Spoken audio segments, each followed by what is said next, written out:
মুরগি চোর শিয়াল। জঙ্গলের মাঝখানে বাঘমামার একটা সুন্দর মুরগির খামার ছিল। ৫০টা মোটা সুটা মুরগি প্রতিদিন সকালে ডিম দেয়। বাঘমামা সেই ডিম বাজারে বেচে। বেশ ভালোই চলছিল। বাঘমামা খুব কড়া পাহারাদার, গলায় বড় তালা, চোখে সানগ্লাস, হাতে লাঠি।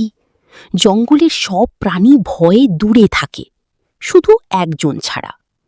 সেই একজন হল কেরামত শিয়াল। কেরামত প্রতিদিন দূর থেকে খামার দেখে আর জিভে জল আসে। ইস, একটা মুরগি যদি পেতাম, মুরগির ঝোল দিয়ে ভাত খেতাম। একদিন কেরামত একটা বুদ্ধি করল। গায়ে কাদা মেখে, মাথায় পাতা বেঁধে, হাতে একটা লাঠি নিয়ে খামারের সামনে হাজির হলো। বাঘমামা, বাঘমামা, আমি ডাক্তার, মুরগির ডাক্তার। শুনলাম আপনার মুরগিগুলোর অসুখ হয়েছে।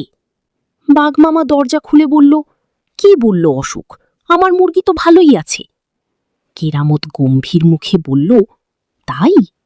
অসুখ আগে বোঝা যায় না বাঘমামা, পরে ছড়িয়ে পড়ে।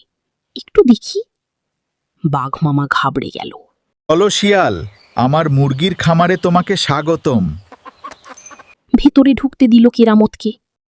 মুরগির ডানা এবং পা দেখতে হবে। কেরামত ভেতরে ঢুকে গম্ভীর মুখে মুরগি দেখতে লাগলো। একটা মুরগির পা ধরল, চোখ দেখল, পালক টানল, তারপর বলল, আশঙ্কাজনক। বাঘমামা ঘাবড়ে জিজ্ঞেস করল, কি হয়েছে ডাক্তার সাহেব? কেরামত বলল, বাঘমামা, এই মুরগিগুলোর ঘুম ঘুম রোগ হয়েছে। এই রোগে মুরগি হঠাৎ ঘুমিয়ে পড়ে আর উঠতে পারে না। তবে ওষুধ দিলে সারবে, তবে চিকিৎসার সময় আপনাকে বাইরে থাকতে হবে। মুরগি লজ্জা পেলে রোগ সারে না।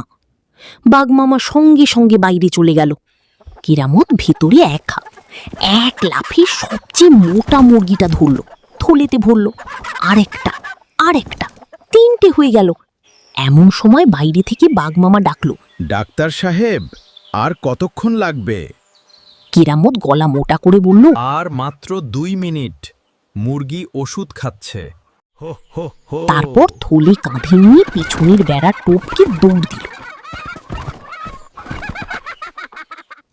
বাঘমামা অনেকক্ষণ অপেক্ষা করে ভিতরে ঢুকল। ডাক্তার নেই, 3টে মুরগিও নেই, শুধু মাটিতে একটা পাতা পড়ে আছে। তাতে লেখা, প্রিয় বাঘমামা, মুরগির ঘুম ঘুম রোগ সারানো হয়েছে। ডাক্তার ফি হিসেবে 3টে মুরগি নিয়ে গেলাম। ভালো থাকবেন, ডাক্তার কেরামত শিয়াল। কি? বাঘমামার মাথায় আগুন,